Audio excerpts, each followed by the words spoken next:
Okay, this meeting's being recorded.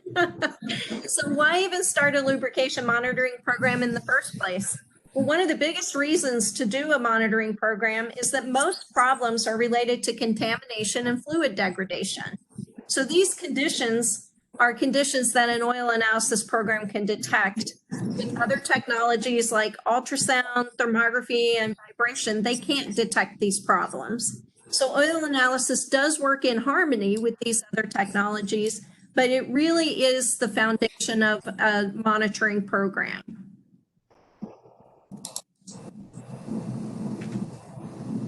So one of the first things that you need to do is determine what is the objective of your program. So you want to set a reasonable goal for your program. And we've listed 3 common goals here.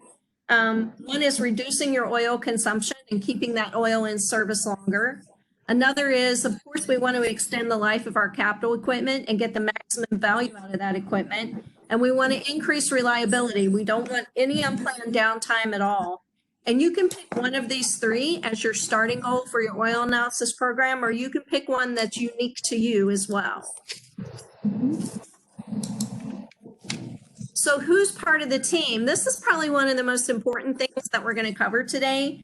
You need personnel that are skilled. They have to be trained. They can't just be somebody that jumps in and decides. The first physical step is pulling a sample.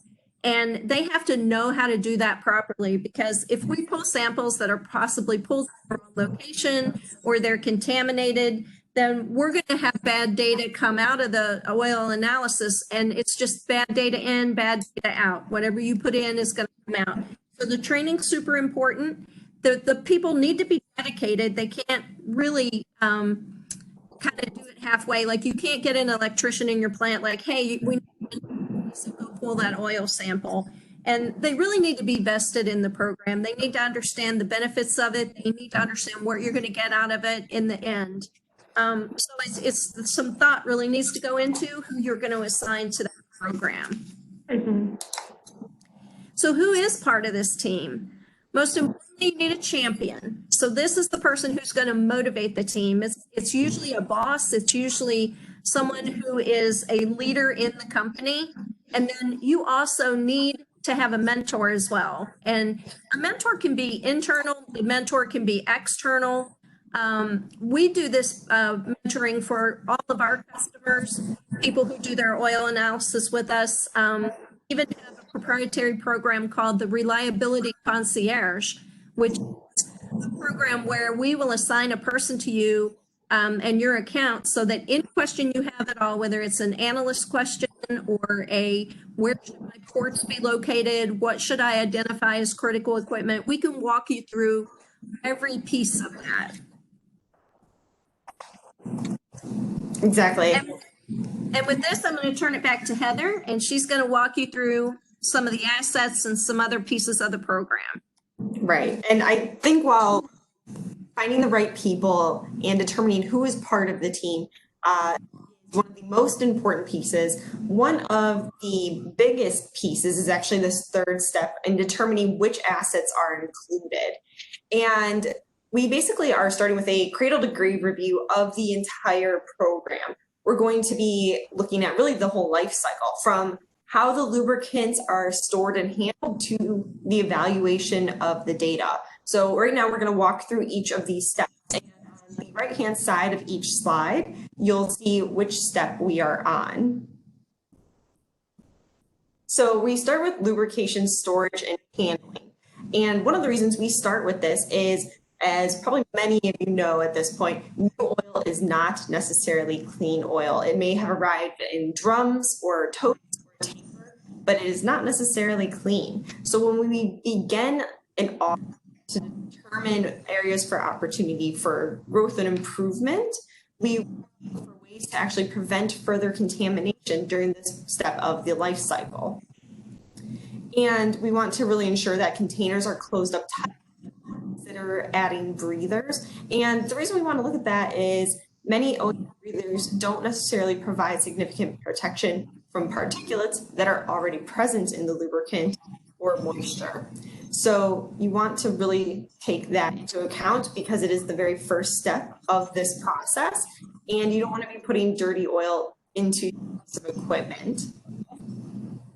Our second point we look at is criticality when we determine which pieces of equipment we want to include in a successful program. We actually completed a survey about 2 years ago because we found there was no industry standard on determining criticality. We put together a system 1 through 5 with the most common ways of determining criticality, and it was a combination of well-known systems out there. So when we talk about a high criticality piece of equipment, we are looking at pieces that are very critical to the overall operation and are very high cost without any sort of redundancy. And when we look on the low end, we're looking at production equipment, and it's not really critical to the overall operation, and there are low costs. It may or may not have redundancy. But criticality is often one of the biggest drivers to selecting your pieces of equipment that will be part of the condition monitoring program. And in our next step to select a piece of equipment, we want to look at expense. And on this slide, I actually have an old Fairhurst air compressor. It appears like it might be a fairly remote location since it seems to be housed in potentially the recess of a basement somewhere. And we probably would also have extreme difficulty in finding parts for this vintage piece of equipment at this point in time. So I'm sure there's also some sort of special requirements in order to replace parts with a piece of equipment of this age. So this actually is not an operating piece of equipment, but it's a great example of one that would be very expensive to put back in service if something were to go wrong at this point. So keep in mind too that expense does not necessarily relate to criticality, but sometimes the expense of an asset can actually take down the operation. And in that event, you would want to include it in part of your program. So one of the biggest pieces, and that many companies are focused on, is reliability. So we're gonna see if this video will play for us over the virtual meeting. You all have to let me know if this is not appearing correctly for you. It's working, So, it's loading. it is, okay, perfect. So here we actually have a rotor for a gas turbine. These can weigh up to 75 tons and cost millions of dollars. And what we're actually looking at is not necessarily the reliability of the turbine, but the crane that you're seeing now at this point. And the point I really want to make is when you have components that have failed prematurely or components that a catastrophic failure can create mass havoc for you, these are pieces of equipment that you will add to your program. So I want to skip ahead now to actually the point that is really illustrated in here. This is about a 4-minute long video, so we're not going to watch the whole thing. We'll skip around a little bit. So now you can see the rotor is being lowered, and there is a person over here standing under load. Please don't do that. That is not safe or OSHA approved. So it's being lowered. Oh, and you see the crane failed there. So this is a case where you can have $6.5 million blown just a few seconds, and it really illustrates a piece of equipment that you would want to add into your program. So this is a great video that I found circulating the internet maybe a month or two ago. And if we skip ahead now, we can see some of the damage that has been caused. So many of the blades on this turbine have been damaged, and each blade can cost up to around $10,000 at this point. So we want to look at equipment whose unscheduled shutdowns or failures could result in injury or death as well when we're talking about reliability and safety. So pieces of equipment that fit into this include fire water systems, emergency braking systems, and we have speed control systems that also could fit into this category as well, because we all need to keep people safe. Don't be the guy that was walking under the gas turbine that was being, or the rotor that was being loaded into its housing though. So our next step is we want to look at the environment when we're selecting equipment. If it operates in a really harsh environment, that would be a good candidate for including it in your condition monitoring program. These contaminants can be, or harsher environments can be due to the process. Steel mills often will select equipment based on the process the equipment is near, or if there's leakage from nearby systems such as steam or gland water, or maybe a heavy washdown area as well. Our next reason for selecting equipment is efficiency. So we want to see if anything in the lubricant can tell you why we're seeing lower efficiency. For example, the presence of varnish in injection molding machines is well known to be an issue, and this is a contaminant that can be detected through oil analysis that seriously can impact the efficiency of the hydraulic systems in injection molding machines. And we're now past the selecting equipment stage, now into selecting ideal sample points. And here, essentially, you want to ensure that your sample is representative of the lubricant that is flowing through the critical components and is not found in a dead leg or in an inactive zone. Because a live sample is going to show you the information that you need to see. So we often rate these sample points from a 1-star to a 5-star. A 1-star being a location that increases the potential for system contamination through its use, like a hatch or a dipstick or a fill cap potentially. Compared to a 5-star sample port, where this is a dedicated sample port that's installed where a sample can be pulled while the machine is in operation with minimal flushing, and we are drawing it from an active zone. You also want to keep in mind your goals when selecting an ideal sample point. So if you're looking for cleanliness, you may want to actually sample after a filter.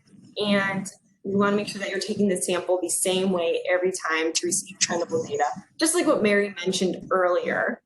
And like I mentioned, avoiding dead legs or stagnant areas, since those are not necessarily going to be as representative of the turbulent flow throughout the remainder of the system. In our next stage, we want to look at selecting the appropriate test. Once we have our equipment, we know where we're going to pull the sample from. Now, what test slate are we going to be using for our pieces of equipment? So I just pulled a few very different lubricant pieces of equipment here to show some example test slates that you might use. And the factors that you are going to be looking at as far as determining your test slate, you want to look at the type of equipment, whether it's an engine, hydraulic, gear system, bearing, the operating conditions. If it's really hot or really moist area, you'll want to consider adding Carl Fisher water content testing for those pieces of equipment that operate in very humid environments. You'll want to look at the fluid type as well. Certain types of lubricants have various needs. And then you also want to keep in mind your program goals again. And this is why it's so important when we bring it up in the beginning to determine what your goals are. If the equipment is operating in a very dirty zone and you're looking specifically to improve your contamination handling, you'll want to include particle counts to ensure that your filtration efforts are working. So once we do that, now we need to determine what is the frequency at which we're going to pull a sample. In the industrial world, monthly is the most frequent sampling timeline that we see. Engines, those are often based on hours. Now that we've established what we're going to be testing, how often we're going to be testing, so the frequency is a combination of all of these factors, from quality to expense to reliability, environment, and operation. So, for example, in the environment, if you have an equipment that is at risk of oil contamination, we will see this sometimes from hydraulic systems. You'll want to test that monthly to ensure that you don't have a seal that was compromised and the fluid is now leaking over into the other system. Or if you have an operation where the equipment is operating at elevated temperatures, speeds, or loads, you'll want to start sampling more frequently for those as well. So our next step is actually laboratory for analysis. And you have a few different options when it comes to selecting a laboratory. You have original equipment manufacturers, your OEMs, or your lubricant suppliers, your commercial laboratories like STLE, or an in-house private laboratory. And there are pros and cons to each of these options. So here are some of the big pros for each option. And when we're looking at OEMs, they have very targeted equipment knowledge because they are manufacturing these pieces of equipment that we're all using. And they can often provide warranty to support to you. And most of the time there is no charge. The interesting part about OEMs is that the manufacturer is willing to line you up with a lab, and it's generally not a lab that they own or operate. There are some exceptions to this, but it's typically a commercial laboratory that they are working with. So then if we take a look at our lubricant suppliers, they're in a similar position to OEMs, where they have very targeted lubricant knowledge. They support and may even liaison with the OEMs, and often no charge. And most of the time, they also are going to help line you up with a commercial independent laboratory, and they might white label or rebrand the report that you're receiving with their information. So when we look at these independent commercial labs that maybe are working with the OEMs and lubricant suppliers, they generally have a wide range of experience. We typically don't have any sort of vested interest in selling you parts or lubricants because we just want to help you improve your programs. And really, we want those parts and lubricants to last as long as possible for you. That's the name of the game, right? And that's why we're talking about managing a successful program today. In addition, they also are typically accredited and will work with ASTM and STLE, other bodies in the industry to ensure that their data is up to snuff. So then there is the final option of an in-house private laboratory. So they have very site-specific knowledge. With this, your end user is in control of all variables, from logistics to knowing exactly how the sample was collected and what your data means to you. So when we look at some of these variables that come into play with laboratories and helping you make a decision on this, because this is an important decision, you'll want to take into account their capability and quality. Is it important to you that they are certified with a well-known ISO system, or that they have certified personnel that are capable of interpreting your data? So on each of these slides for the variables, I tried to list out what you ideally would want as requirement and potentially a middle of the ground requirement, and then what the best option would be for each of these. So also when we're talking about capability and quality, we want to look at test slates. So when we look at routine standard testing, this is something most laboratories are capable of doing. And it was the same testing that's run every single time, whether or not you are experiencing any sort of issues or faults. When it comes to the best option with flexible testing, this is when the end user can actually modify the testing package for their specific needs.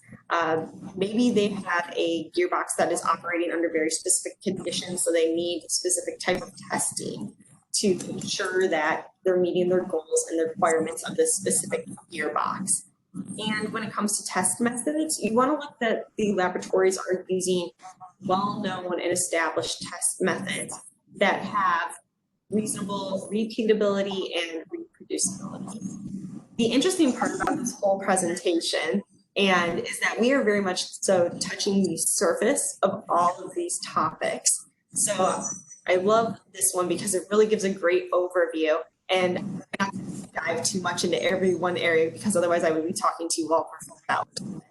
So, but that is something to keep in mind, that all of these you can really take a deep dive into.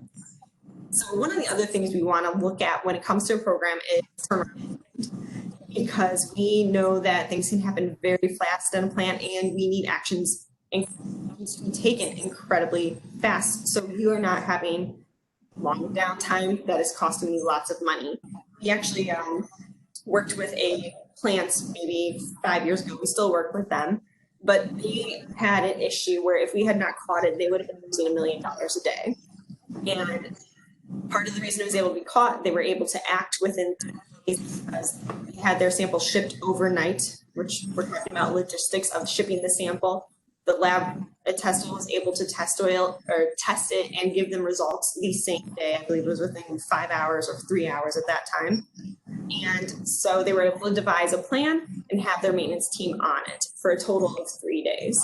So these are things that you might want to keep in mind with the quality of your different pieces of equipment. And notifications. How are you going to be notified that there is an issue for the quality of your program? Most people these days are going to offer some sort of web-based option. Telephone, I put fax on there because there are some people that prefer to be communicated with via fax. I don't quite understand that, but that is okay. So just slow.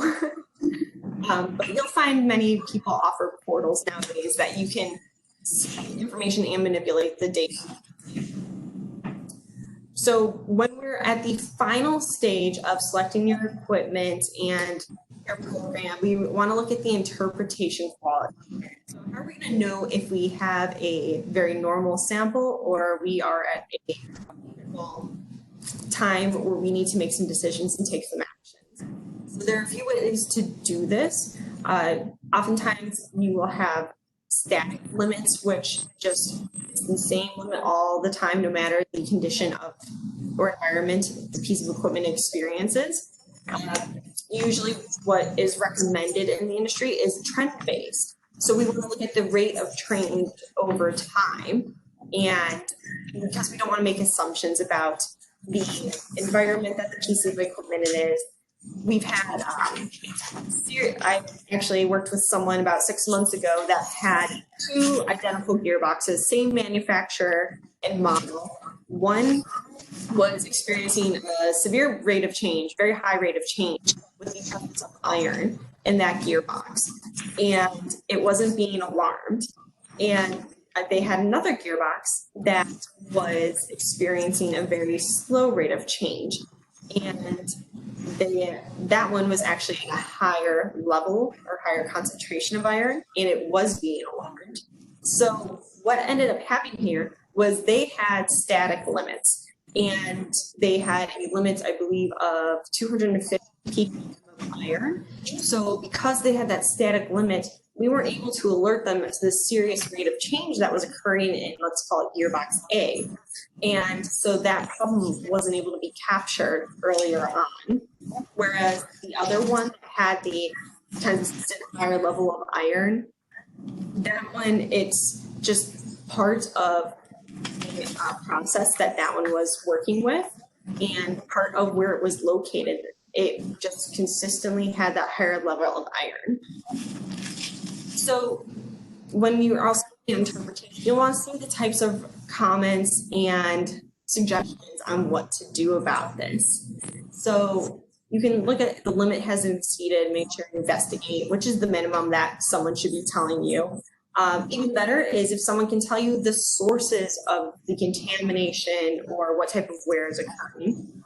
The best option is if you can have someone saying that because test A is high and test B is low and test C is also high, this is indicating to us this specific issue is occurring with your lubricant. That's the best option for you.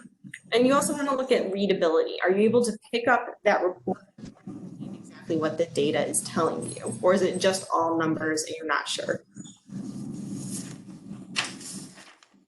So when we follow up, we want to make sure that we have clear identification of the assets. There are numerous times that samples can be mislabeled, and if you can note that on the report, something might not be as severe as you think it is. So, and this will be an obvious indicator of your most current result. You'll want to be able to see that clearly in comparison with your history. And it's always great too if you can have graphs or images to support the data that you're seeing, such as microscopy images or particle counting images. So these are really all our different to consider when we're looking at laboratory. And you'll just have to determine what is important to you and weigh the options from there. So our next W, when. So when does this program actually begin? So we talked about a little bit about ROI and that you need an economic justification for it. So this is how we determine when it starts to come into play as well. We need to look at the initial setup, our ongoing costs. And one of the easiest ways to justify this is to actually say, if I increase the reliability by just a small amount, and say maybe we're eliminating just 1 hour of downtime, how much money will that be saving our company? And that can even just pay for the program in and of itself. I think one of the very important things for people to keep in mind is, where are the pitfalls in a program? We have potentially a lack of communication that can be a significant roadblock, because it's really important for all of the people involved to understand the pace of implementing a new program or even revitalizing a program can be slow at times. And we need workloads to be balanced with the addition of activities. And at this point, sometimes there's a culture change that needs to happen as well, as many of you that are in manufacturing plants are probably aware of.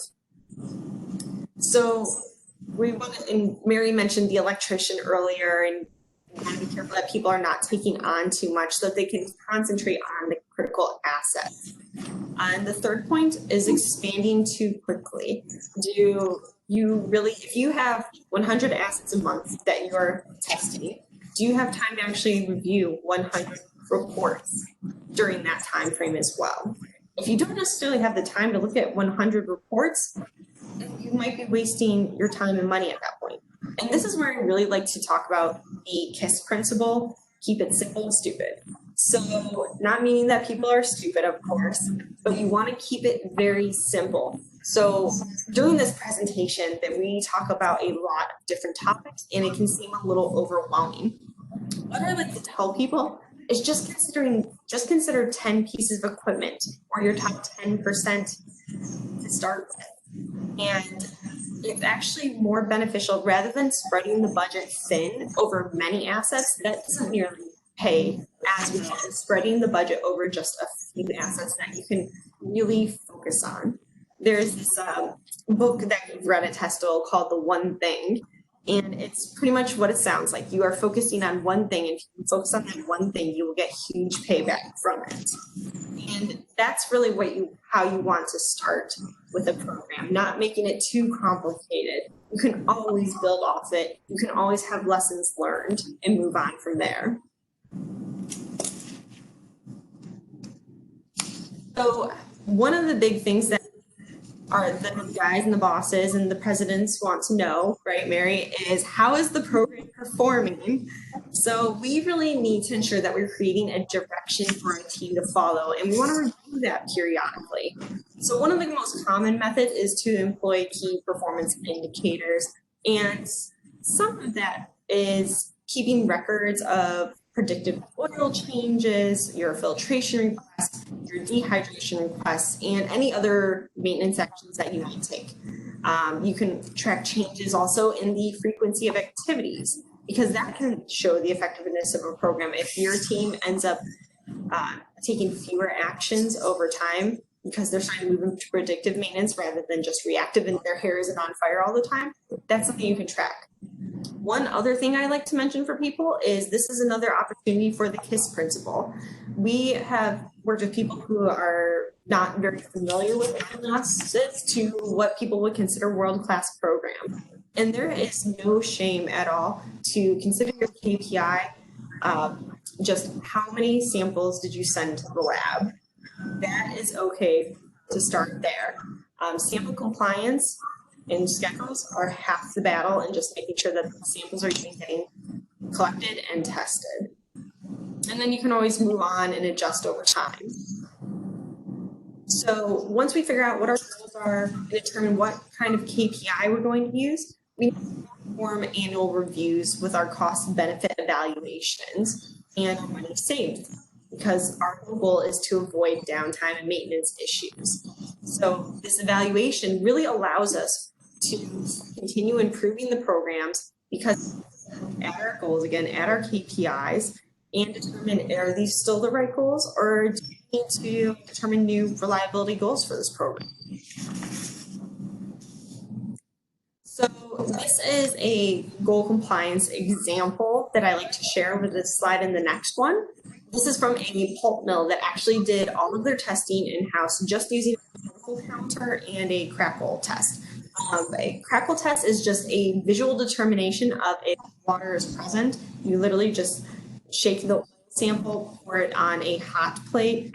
Some people have just poured it in a pan on a stove. See if it crackles or bubbles. If it does, generally that's an indication that water is present. So what they were seeing here is that 75 or 70% of their equipment failed with having a particle count of 1815 or lower. So 70% of their equipment either had high particle count or water present. So they determined that they needed to do multiple oil changes as their corrective action, and they were able to reduce that ISO target to 1714, which was under their goal. So then they were determining that 50% of their pieces of equipment failed particle count and crackle testing again. So they did more oil changes and were able to keep the ISO target at 1714. Then they had a new problem. Their amount of equipment failing for particle count and crackle was actually higher than it was before. It's now at 60%. So they were able to tell that oil changes were not actually the answer. So they had to figure out what their next step was. And they looked at this and said, what if we could filter the oil? So they ended up obtaining a portable filtration cart, and they found that at that point, 18% of their process pumps failed the particle count crackle, which is significantly lower than what they were experiencing before. And of the 18%, there were mostly water issues. So they needed to figure out how to mitigate getting in. So they ended up modifying their auto oilers and vents. They were able to say that they really truly achieved something, because they went from starting with 70% of their process pumps failing to now they had decreased that to 2%, 68% improvement. That's amazing. So that's one of the powers of using oil analysis. So, and then another way we can look at the program performing is if you think about what the cost of an oil changes. Most of the time, the apparent cost is just the new oil plus our labor, and we can say like $65, let's say, for a small pump, for a small sum. So when we look at actually the real cost of an oil change, it comes to over almost $1,000 in this example, because we're looking at the availability cost, our paperwork and permit costs, if those are included, our labor time, and our benefits. We're also looking at ancillary activity labor, so time at this point. Generally, supervisors need to be involved.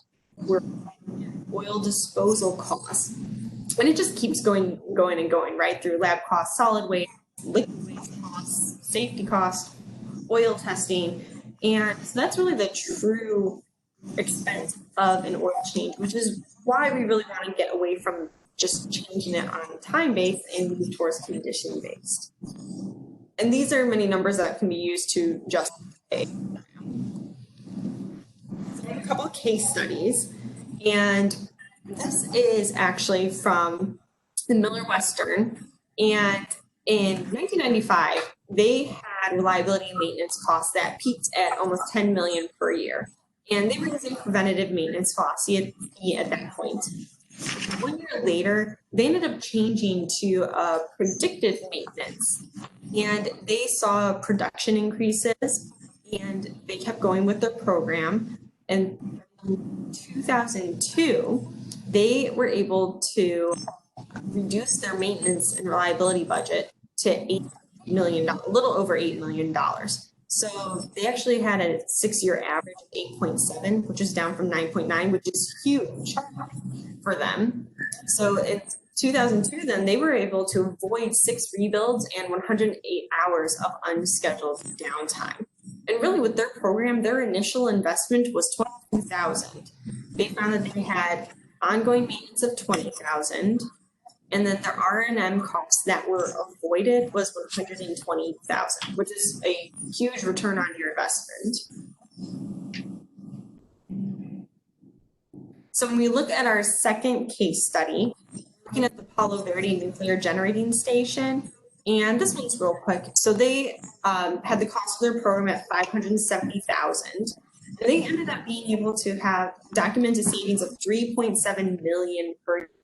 So that's a 6.5 to 1 return on their investment for implementing a oil analysis program. I want to look at another way to quantify our benefits. We want to know how to calculate the likelihood of decreasing costs. So we can create 3 categories of failure severity and assign costs for downtime, parts, and labor.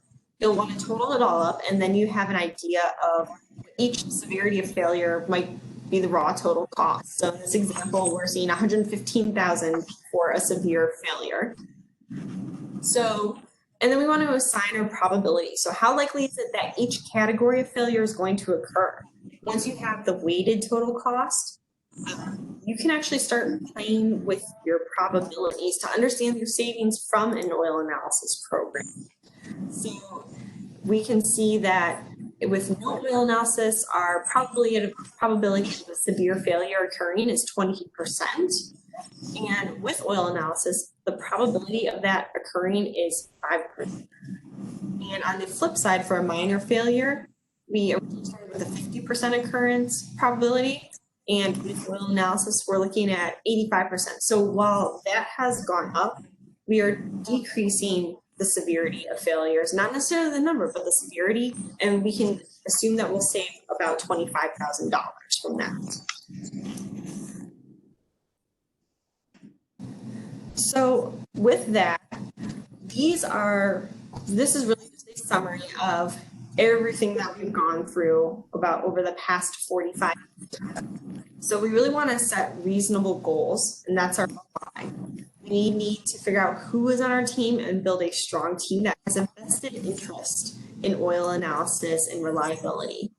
We also want to create a detailed plan from our audits. And we need to always make sure that we are justifying our program. So we need to project conservative savings or when, and then also determine when to begin and when to take action. And we need to make sure that we're speaking out loudly and taking small steps. So we talk about where the pitfalls were and his principle there.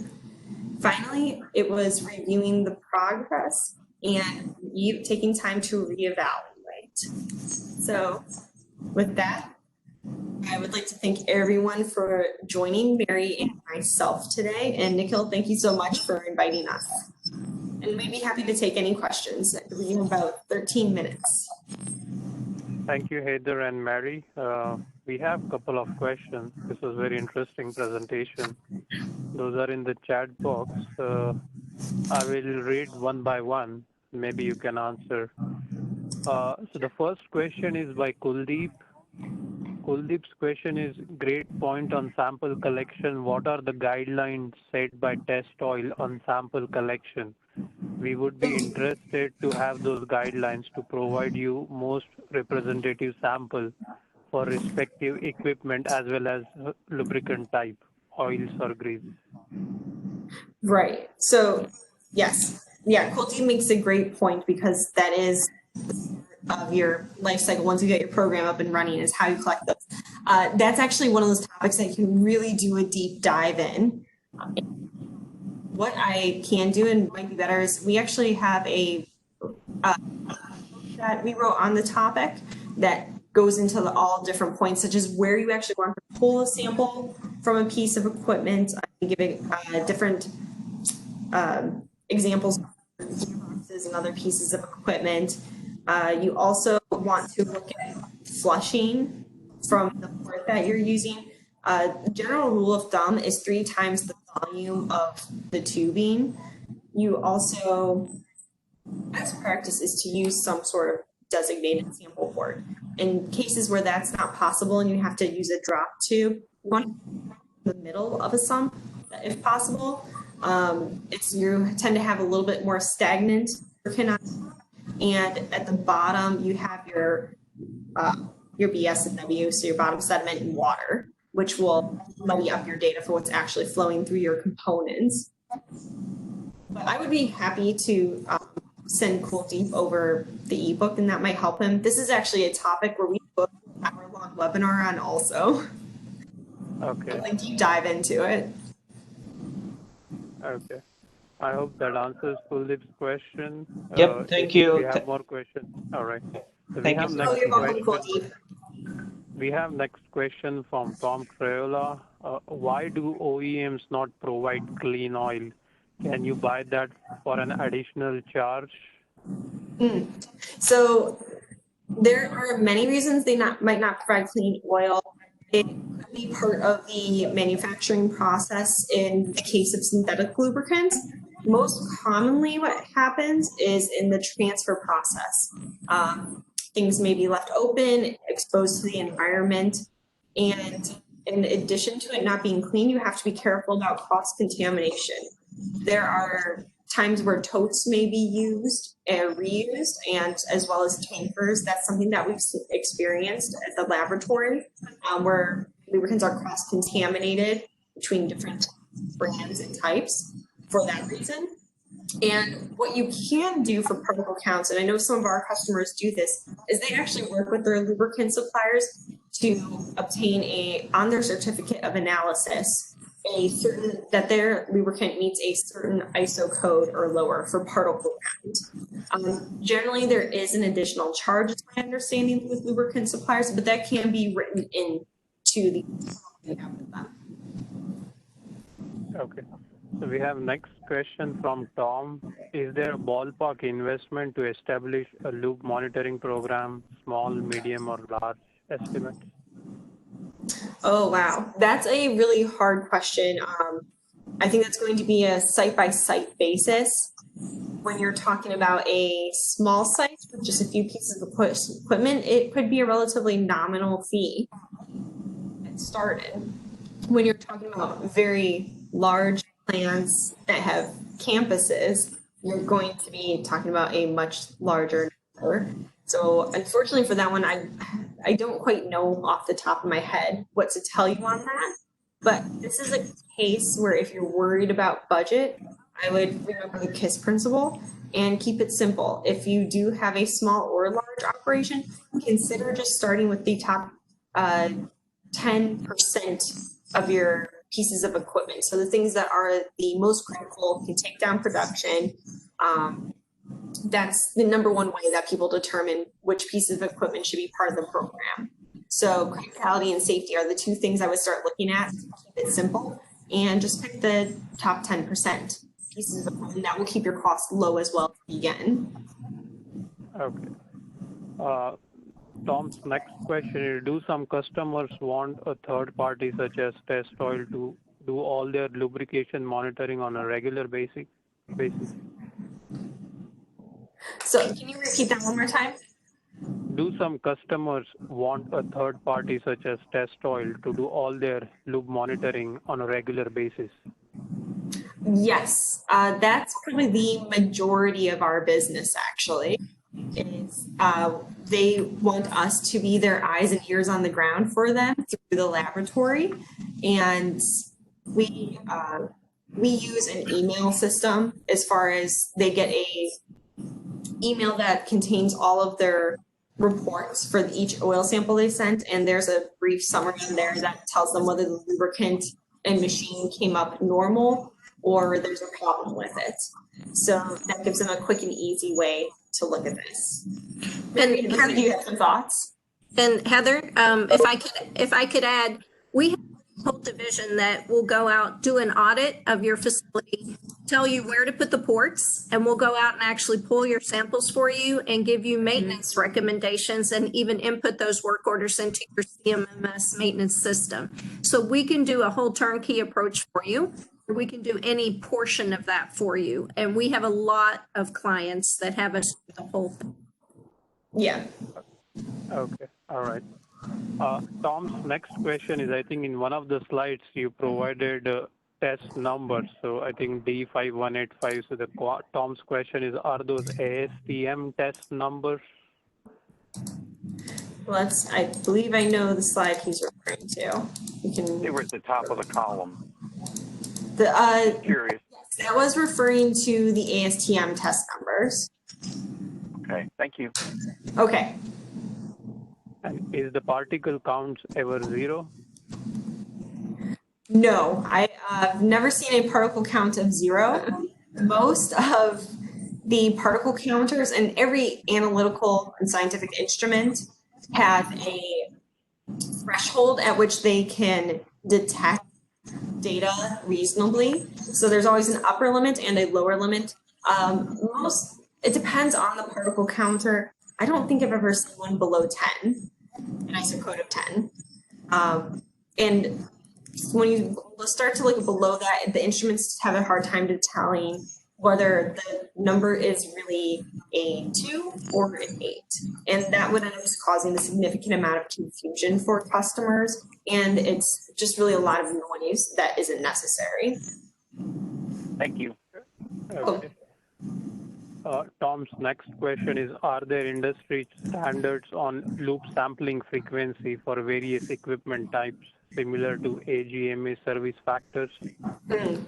I don't know of ones that are necessarily specific to the individual types of equipment, say compressors versus hydraulics versus gearboxes, but there are a couple ASTM methods for pulling oil samples in general. Okay. Is there a typical time frame from starting a loop analysis program to break even or begin the savings? That is one of those questions where it's very wide ranging as well. It's I have seen programs start where on the 5th sample they've already had savings because they were able to avoid a large failure because of something that was seen in the data. To programs that they're making small and incremental changes over the course of months. I would say your break-even point though is oftentimes within the first 2 to 3 years. Okay. If I had to give a very rough ballpark. Okay. So the next question is, what percentage of new plants include loop monitoring? And a second question can also be coupled. Do any government agencies require loop maintenance as a contract requirement? So as far as new planes coming online, that's something I feel they should do. It seems like many people these days are aware of oil analysis. It's very from 10 years ago when I was in the field, or not the field, but in the industry. 10 years ago in the industry, not as many people knew about oil analysis and condition monitoring. Nowadays, it seems like people generally know about it. And Heather, to add to that, we have 2 sectors of government work that routinely require it. And one is our nuclear tests, which we call RAV. And the other one is the power grids, because these are critical to the infrastructure of our nation. And when those programs go out, they'll go out in a large bid, and we are certified to provide that oil analysis for those. Sure. Yes. And if that would expand, that would help you guys, right? Right. Yes. Okay. The next question is, how significant is the feedback from shop floor associates? How is the payback from, who was it? Shop floor associates. Shop floor people. Heather, I can take this one if you want me to. Sure. It's critical, and it's an integral part of a program because it's going to directly affect our OEE numbers of getting the equipment at their, highest operational efficiency. And to do that, we've got to get the people who are actually on the front lines giving us feedback on a regular basis, and feedback is really critical to the success of a loop program. Thank you. Okay. And we have one last question from Kuldeep. Nikhil, I'll say something. First and foremost, thank you, Heather and Mary. Thank you very much for your time. It is pretty awesome. Your presentation is pretty awesome. I'm on vacation in West Coast, in California, sunny California, but this is the best thing I did. Like one of the nicest thing I did. Like it's a really, really good presentation, technical thing I did. I liked it. Thank you. Now, yep. Now the other the question I have, I think we can even get it offline if you have meeting. But my point is that what are the guidelines for the limits of oxidation, like in terms of percentage or in terms of like limits or something to that effect, or where iron content, ppm, Right. water content by yeah. So Yes. No, you're perfectly fine. Yes, so we prefer to use trending limits. So looking at rate of change over time is typically what we want to see. The nature of the beast is that machine components are going to wear down, and the nature of the beast of lubricants is that they are going to degrade and oxidize. So what we want to do and use oil analysis for is to tell us what maintenance actions we can take to slow that rate of change over time. And so we know it's going to happen. So when it comes to oxidation, there is not necessarily a set number. And sometimes that number, if we look at the acid number testing, so there will be a point where we say that we might want to alarm this lubricant because the acid number is getting high, even with a slow rate of change. That number, however, is going to vary for the type of lubricants. For example, with turbine oils, oftentimes we are looking at about 0.2 milligrams KOH is where we want to start alarming turbine oil as having a problem. However, if we have a jump from 0.01 to 0.1 and it's below that 0.2 limit, we're going to alarm that because that's a significant jump in the data. got it. So it's similar. It's a similar case with wear metal and gearboxes are going. We know that's a harder application. They're going to generate a lot more wear than something like a screw compressor. So with those types of contaminants and degradation byproducts, there isn't quite a set number. Got it.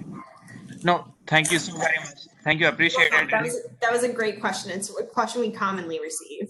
Thank you. Right. And greatly appreciate Nikhil and the team, for all the organization. It is pretty awesome. Thank you so much. Thank you. Thank you all. Thank you. All right. Thank you, Heather and Mary. Thank you, everyone, for participating in the event. We look forward to your Very worthwhile. participation. Very much worth the time. Appreciate it. Thanks, Thank Tom. So much. Our If you have any traditional questions, process. always please feel free to email Mary or myself or call. And one last thing, we will, if you have a question or you want someone to come out and just review your program, we have people that can send out, take a look at your critical equipment, make recommendations on that, make recommendations on where you're pulling the sample from, make recommendations on limits. If you need any help in that manner, please let us know. Yes. All right. Thank you Thank you, very much. Mary and Heather. Our traditional process is we give gift to our speakers, but that's not possible now. So we will mail you our gifts. In a week time, you will have that. And thank you. This was very very important, useful session for us, all of us. And I look forward to everyone's participation in the next meeting. We will send out a notice for that soon. All right. Thank you so everyone. much. Thank you, Yes. and everybody have a good afternoon and a great day ahead. All right. Yes. Okay. Yeah. Bye-bye. Thank you, Everybody everyone. stay safe. Bye.